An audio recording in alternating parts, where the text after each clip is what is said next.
Pihuom, Vidmon primeť pindu hinpi.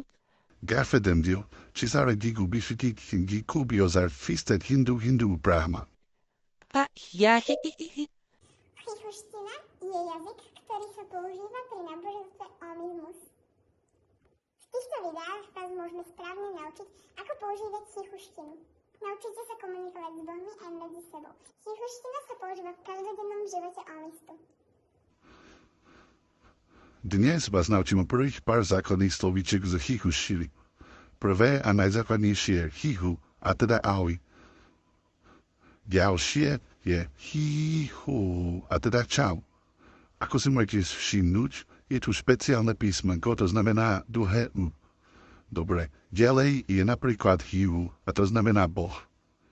Ďalšie je ľub, a teda dobrý. Ďalšie je foch, a teda zlý. Dnes vás ako posledné naučíme ili, a to je svätý. To je všetko.